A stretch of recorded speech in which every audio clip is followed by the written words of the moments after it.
Hello, everybody. Welcome to the Aptitude Safety Challenge.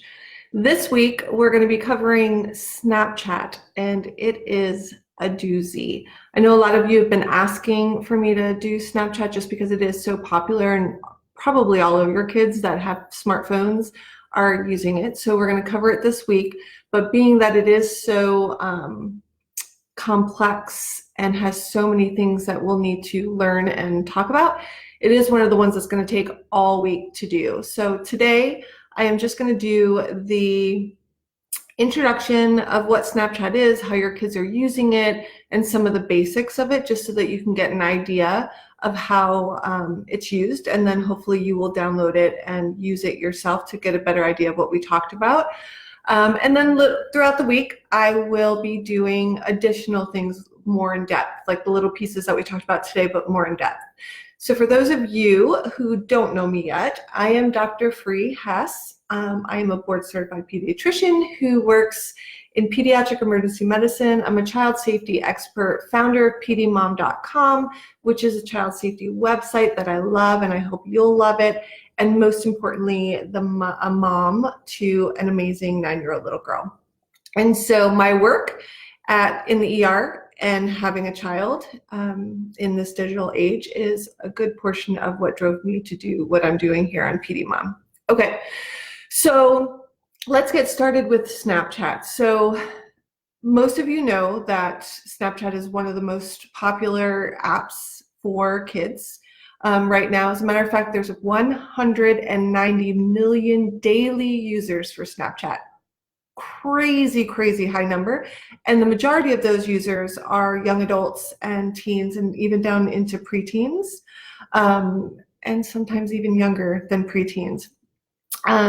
So this is an app that all parents need to know about because it is so popular, and because most kids are using it, and because it's got so many risky things going on in it. And we're going to cover all of that stuff this week. So why do kids love it? So first and foremost, kids are loving it because it's a photo app, right? A messaging photo app that they can do lots of really cool stuff with. I'm sure a lot of you guys have seen it yourself. You can do like little puppy ears and all that stuff, and do all these filters and change your voice and do all of that. They can share their memories or pics with whoever they want to do.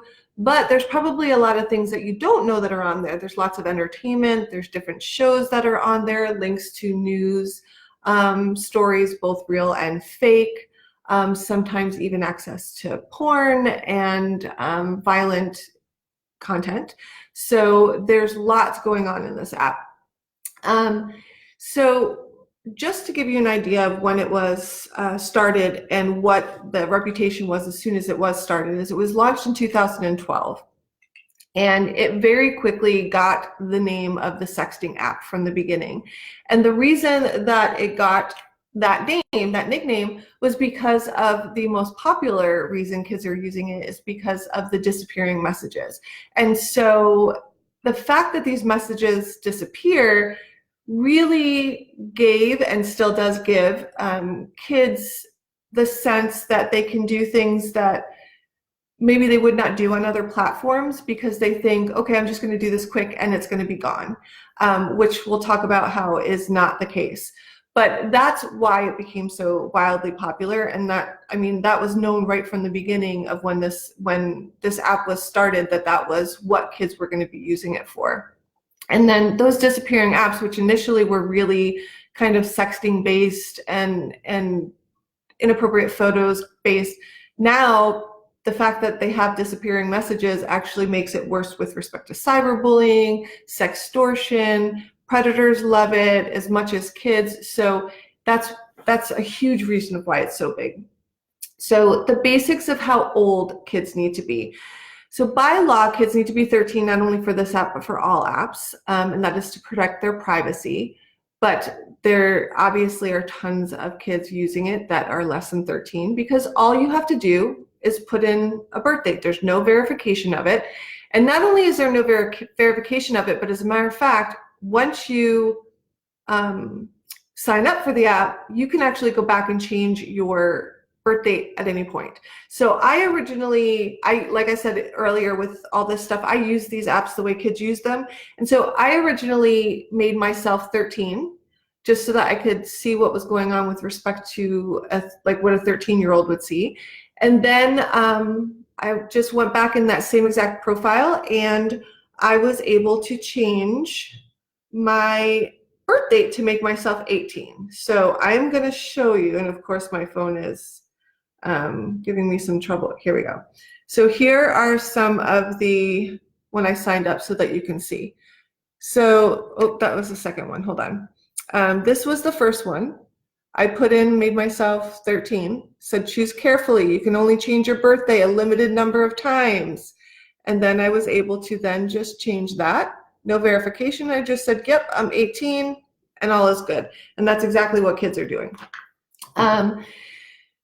How does it work? So gosh, there's so many things within this app that most parents don't understand. I think a lot of times parents think that Snapchat is just, oh, it's just people taking, the kids are taking really cute filtered photos of themselves where they put dog ears on or it changes their voice and that's really it. But there is so much going on in this app, not only so much already, but they are currently adding a whole new host of just mind-boggling changes that are that's likely going to draw in a ton more kids and probably even adults at that point.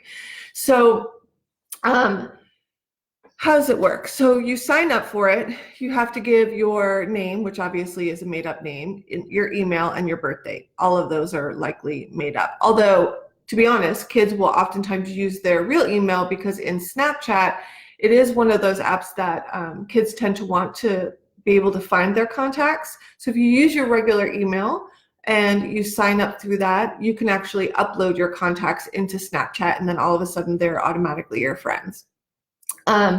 You can add friends in various ways. You can add them just by uploading your contacts like I just said. You can also use a snap code, which is, I will show you.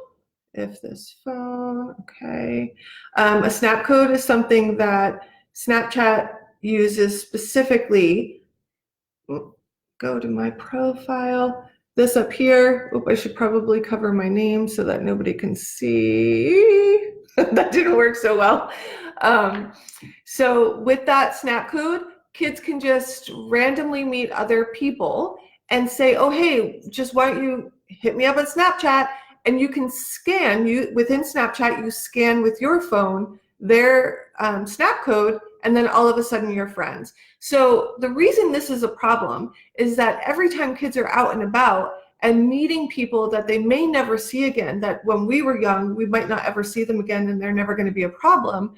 Now when they meet those people, they become friends on Snapchat and they have a continuous and long relationship of some sort. Even if they don't stay in contact, if that particular person wants to get contact them, they are able to.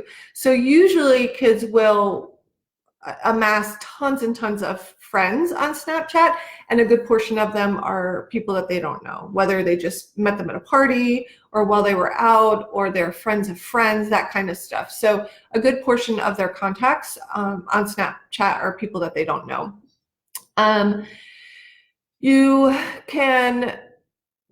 Snapchat can be integrated into other platforms as well. And so that increases the chance that these kids are going to have additional friends on Snapchat, because you can connect it to, say, Instagram and Facebook, although kids aren't really using Facebook anymore, but you get what I'm saying. Like they can connect all of those. And so you're now adding friends and then friends of friends, and then each platform that you add, if you've ever added people that you didn't really, or if the kid ever added people that they really didn't know, now all of those individual platforms that had people that they didn't know are now into this one platform. So it's pretty scary in that sense. So their main thing of what they do on this obviously is send snaps, and that's what the pictures are called. They're called snaps. They take picture, they put filters on, they can put voices on, you can do them with two people, and you send them back and forth. Those specific snaps, those initial ones, do by default delete. They delete immediately upon viewing. So as soon as you send them to somebody, when they view that picture, that snap, it deletes immediately. The sender can change that and actually let it be viewable for a certain amount of time, like up to 10 seconds, that kind of thing. But for the most part, it is gone once they send it. Now, that's what most kids will believe, even though they do know that it's possible to screenshot the picture. And that's oftentimes what happens, is when somebody sends something that's inappropriate or something that the receiver wants to keep, they just do a screenshot of that particular picture. Now, Snapchat within it has a way to, it notifies the sender that the receiver took a screenshot. But that's only true if they take a screenshot from within Snapchat. There's an app for everything, so they say, right? So there are third-party apps that allow you to take Snapchat screenshots without alerting the sender that a screenshot was taken. So this just adds a whole nother layer to the problem with disappearing messages, or the problem with how kids think they can trust disappearing messages, because they absolutely can't. Those pictures, like I said, are usually gone within about 10 seconds or immediately, depending on what the sender chooses. They can also send snaps to what's called stories, which is similar to the stories section on Facebook and on Instagram. And those particular snaps stay up for 24 hours. So they're viewable by all of the friends and contacts for 24 hours, and then they disappear. There's also a section called memories, and people, those sending or receiving, I guess actually not receiving, but you can keep your snaps in memories, and that will keep them viewable. But get this, there's even a section within memories that's called My Eyes Only, and that is essentially a snap vault where you can hold the snaps that you want to hold privately, put them into My Eyes Only, which is locked with a passcode, and so nobody can see those snaps without that passcode. So essentially all of those vault apps that I've talked about, like the calculator apps and gosh, there's so many more. I mean, Snapchat literally has one within the actual app. So any screenshots, that kind of stuff, or memories that they do actually want to keep, they can hide away in this little vault app. And even if a parent does go into Snapchat, and we'll talk a lot about monitoring as the week goes on, but if a parent even does go into Snapchat to look at the memories portion of what the kid has saved, because everything else is deleted immediately, they're never going to be able to see the My Eyes Only ones in the vault. So that's kind of a scary aspect of this app as well. So there's also individual messaging that kids will do on this app, kind of like direct messaging or private messaging on all of the other platforms. They can also do video chats, group video chats that they can do with up to 16 people at a time, which is a huge pull for kids because they can have essentially a virtual party on video within Snapchat. And they can have a voice group chat with up to 32 people total. So you can see the appeal that kids have, right? They're all hanging out at home, they're bored, and so they start this big either group voice chat or a group video chat, and they're spending their time on that. And because you can do that with any of your contacts, oftentimes you're doing these video chats with people that you don't know. Anybody can then ask you to do a video chat, so lots of predators will then contact you. Oh, and let me back up actually to friends. So although most times the friends will be through adding contacts or scanning snap codes, you can actually just search people. And so when you see me go on other platforms, like for example, I did Omegle last week or this past weekend, and a lot of times you'll see pop up on there to see dirty pictures of me, snap me at, and then there's their snap handle. So you can just go search their snap handle or even search their name if you know what they used as their Snapchat name and add them as friends. And because just like on other platforms, kids, if they get these requests to get added on as friends, they usually just say yes because they assume it's a friend of a friend or whatever. And a lot of times it's predators, or it's people trying to exploit them, or it's people trying to get them to buy nude photos, nude videos, give money to pornography sites, that kind of stuff. Okay, so we're at video chat. I talked about the integration into other apps, which expands the profile of contacts.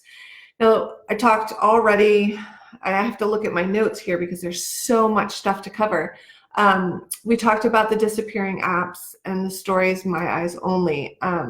This is a huge part of what you need to talk to your kids about. And later on in the week, I'm going to do one full video on how to talk to your kid about the separate risks that are on Snapchat. And this is one of the huge ones. The internet is forever, and that is true even on Snapchat with the disappearing snaps. So another thing that pulls kids in and the way that they use it, and this is in some cases a huge issue in many ways that we'll talk about later in the week, is snap streaks. So what snap streaks is when two Snapchat users send a snap back and forth within 24 hours, at least one back and forth within 24 hours for 3 or more days. Now, this has become a huge competition within Snapchat and becomes a very big deal within their social circles outside of Snapchat.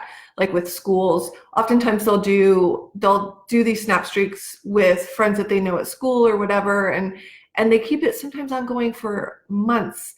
Sometimes even, I think there was 1 or 2 that was like close to a year. So they're literally snapping this person back and forth every single day for a year.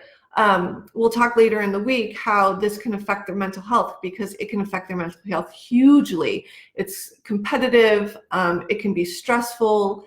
There's a lot of issues with friendships that, you know, if somebody stops the streak, then it becomes, oh my gosh, they're not my friend anymore. Or sometimes friends or boyfriends, girlfriends, they break up and they continue these streaks because they feel like they have to get Snapchat score, which I'll get into in a minute. And so they continue it, which means that oftentimes they'll continue a social relationship with this person that they would normally not have anything to do with. Like if it's a boyfriend-girlfriend situation and they break up, then that's it, they break up. But there are literally couples that will stay doing Snapchat streaks just because they want to increase their Snapchat score. And so they're constantly having interaction with somebody that they normally would not have interaction with anymore. So a little bit about the Snapchat score. So Snapchat scores are scores that you get based on how much you use Snapchat itself. And then as your score goes up, not only is your score publicized so everybody can see it, which, you know, is something that makes kids want to keep using it, but you then get trophies and extra perks within Snapchat. So it's kind of a big deal if you're a big Snapchatter. It's kind of a big deal to increase your Snapchat score, and snap streaks are a huge way that kids are trying to do that. We'll go into the details of Snapchat perks in just a second. I want to talk about one of the other more important aspects of Snapchat is the Snap Map. And so within Snapchat, there is a map that will identify your location and allow all of your contacts to see your location. Now, this can be turned off, but most kids don't turn it off because they want to know where their friends are, and they want to be able to say, oh, hey, you know, I'm around the building, or wherever they happen to be. They want to be able to meet up with these people if they can. So you can see or imagine how dangerous this could be, especially if they have contacts within their account that they don't know. They can pinpoint where they are at any point on any day. I mean, that's terrifying. And kids will oftentimes just leave it on and not even realize it or not know that they can turn it off. And this is true of location services on all platforms. A lot of times they're automatically put on when you sign up for the app, and you have to actually go in and take yourself off. So this is going to be a huge talking point when we talk later in the week about how and what to talk to your kid about when you're discussing Snapchat. The snap maps, you can go into ghost mode, which means that you can see everybody else on the map, all your other contacts on the map, but they can't see you. Now, that's great for your kid because then you know that people aren't seeing them. But think about that from a predator's point of view. They can go into ghost mode on Snap Map and yet be able to see where everybody else is, and nobody will know that they're even there. That is terrifying to me, and it's the stupidest idea to have within an app. It gets me so angry. This stuff is ridiculous. So that is a huge topic that we're going to have to go over to talk to your kids about. There's also on the Snap Map, there's news and entertainment, and it shows you on your map if something's happening around you, so that you can go if you want to, that kind of stuff. So that's another reason why kids like the Snap Map. Snapchat stories we talked about already. So the only different thing that I did not mention about Snapchat stories is that, so to remind you, Snapchat stories is when the kid's snap stays up for 24 hours. There is a subset of Snapchat stories that's called Our Story, and that is where if you want your story, which is your collection of snaps throughout the day that you did for that particular day, if you want your story to stay up forever, essentially, you can add it to Our Story.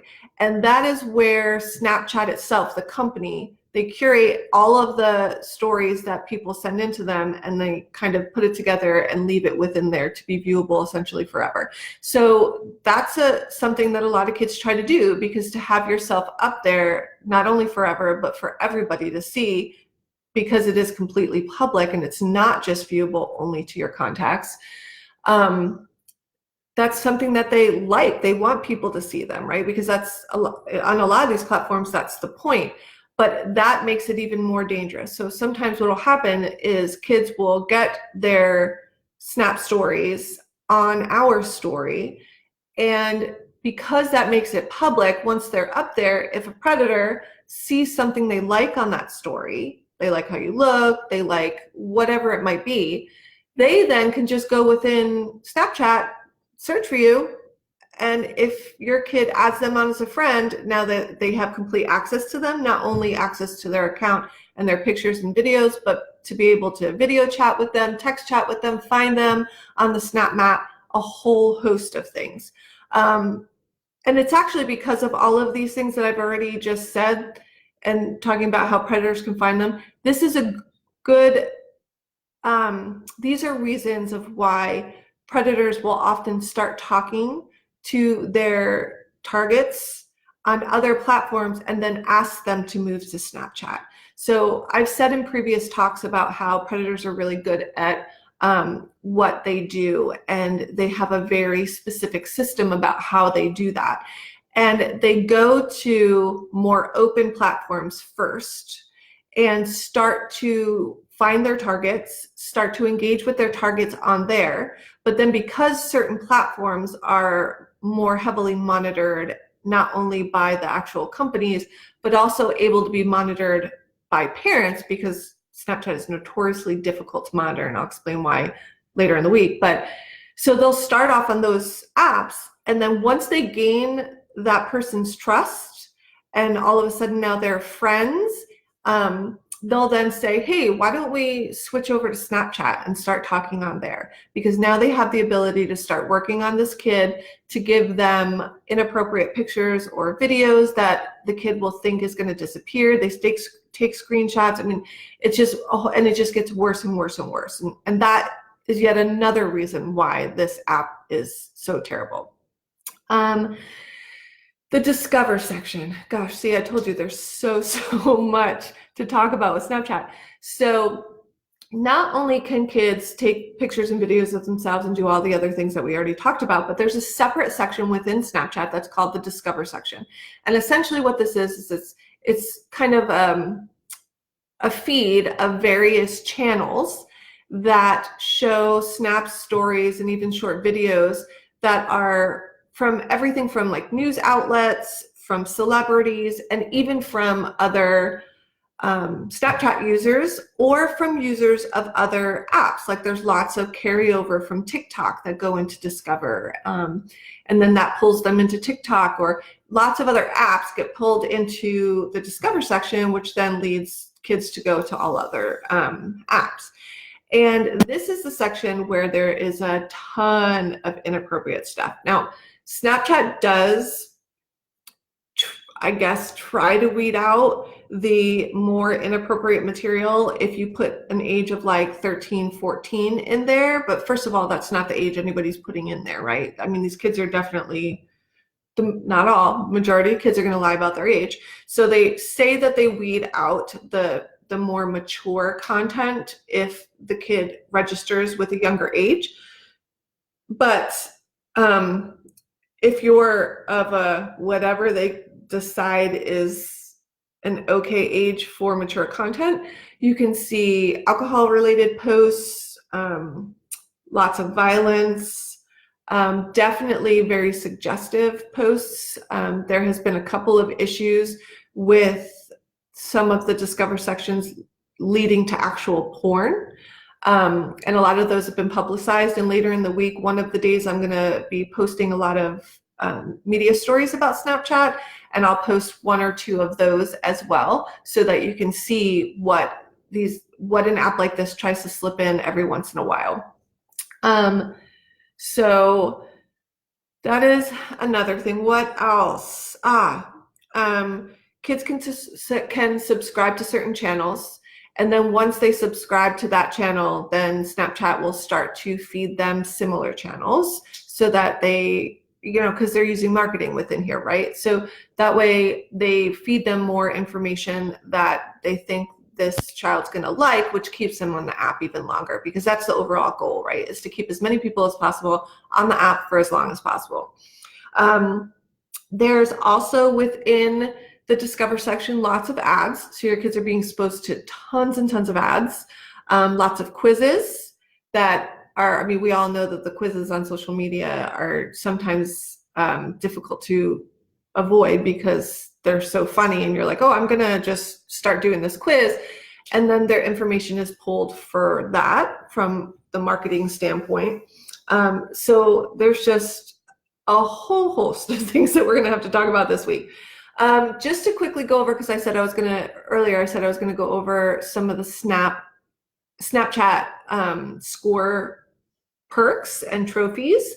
And some of this is going to blow your mind, especially the stuff that they're just adding now. So we know about the face lenses and the world lenses, but they do like world lenses, as in the camera can actually scan where you are and use geolocation to scan where you are, and then push GIFs through Snapchat and different filters through Snapchat that are related to where you're standing when you're taking that photo. That to me is a little bit scary. They have Snap Cash, which is like PayPal and Venmo. So essentially kids can pay and receive, like give and receive money. And you can imagine where that might go when predators move to Snapchat with certain kids and then start the process of sextortion, which we'll talk about later in the week, and are asking for inappropriate photos or videos, or offering to pay for those things. They can pay right within the app. No need to go anywhere else, and it's just terrifying.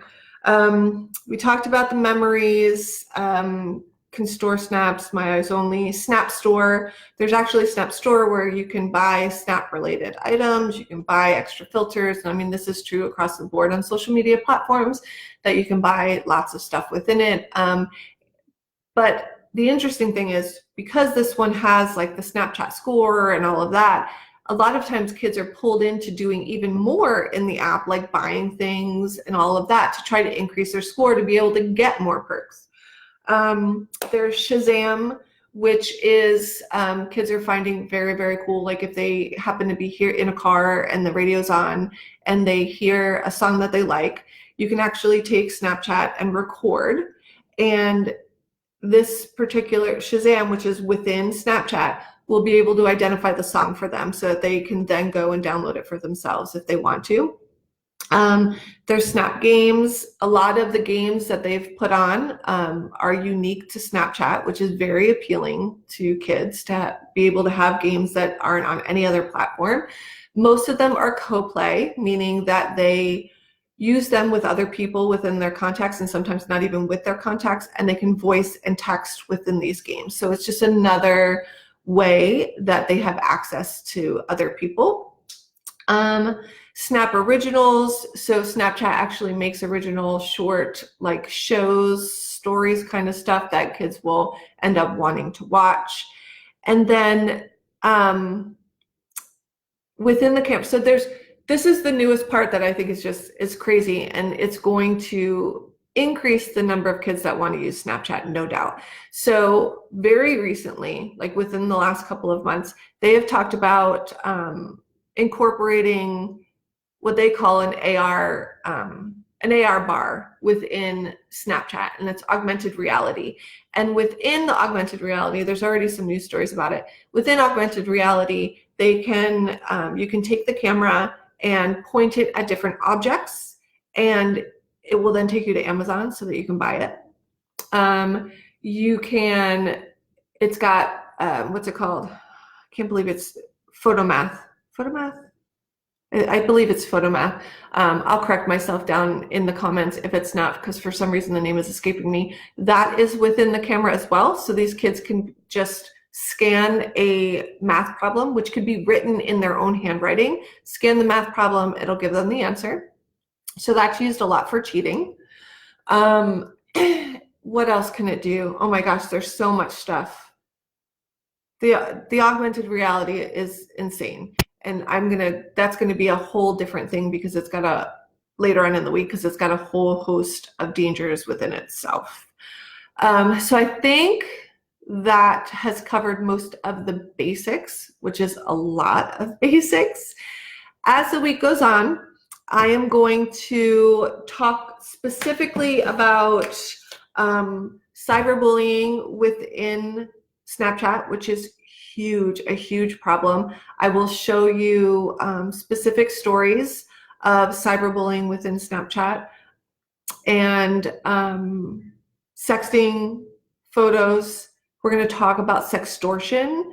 Not only will I explain what sextortion is, which I've done in the past, but I feel like it's something that needs to be talked about over and over again. We'll talk about sextortion, sexting, and photos and how it pertains to Snapchat.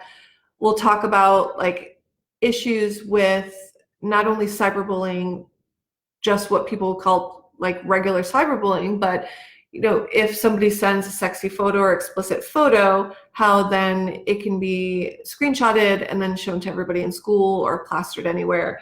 We're going to talk about threats that happen in Snapchat specifically. There's been a couple of recent news stories, and each time I cover one of these topics within Snapchat, I will also not only educate you on them, but also show you media stories that have to do with it, so that when you're talking to your kids, you have real life examples of this happening. So threats happen a lot on Snapchat, threats for school shootings, threats to kill people, pictures of guns. And just like I said before, kids that are using this platform feel empowered to do that because they think, oh, it's not a big deal, it's going to disappear, haha. And there are children that are getting in huge amounts of trouble, even though they were just kidding. And there are schools that are investigating. I will actually later today, I am going to post a email that a mother got from her child's school and sent it to me about a threat for a school shooting that happened through Snapchat. And I will also attach the accompanying media story because it was out in the media as well. And this child, was investigated by the school and the police because of a snap that he sent out that somebody was able to screenshot. And that can happen in any case with any kid doing anything on this platform. We'll talk a little bit more in detail about the inappropriate content, mostly within Discover, and then about all of the AR stuff, the AR bar that's rolling out kind of now. It's not even on everybody's Snapchat as of yet, at least from what I understand. So those are all the things that we're going to be talking about, that I will be talking about throughout the week this week. So stick with me and learn as much as you can. Please download Snapchat. I know if you don't already have it, I know it might be like, why would I want to do Snapchat? But just like I've said before, you will get a better idea of how your kids are using these apps and what is within the apps if you go in them. Unlike some of the other apps where I've been able to go in and show you or have you download and say, okay, look up this particular hashtag, and you could see what I find to be dangerous or risky. That's more difficult for me to do on Snapchat because of the way the platform is and because so much of it happens in a one-to-one with your own contacts. So that's why I need you to go in and start exploring it for yourself, because this app makes it difficult for me to actually show you without you doing it yourself. So stick with me throughout the week. Make sure you let me know any questions that you have. Pop them down in the comments. I'm happy to answer any questions that you have. Make sure you're liking and sharing the post. Bring all your parent moms, grandparent parents, not just moms, parents and grandparents, friends, bring them all over so that we can learn about this stuff together. And also don't forget to pop over to our accompanying group, which is It Takes a Village to Keep Kids Safe. And send me any messages if you want to talk about something that you'd like to keep confidential, or if you have anything that you'd like me specifically to share throughout the week that has to do with Snapchat. Real life stories really help parents understand that it could happen to anybody. And so if you have a real life story that I can share either with sharing your name or with you remaining anonymous, please do that. Please PM me. Okay, I hope you have a wonderful and safe day and have lots of fun too. Bye.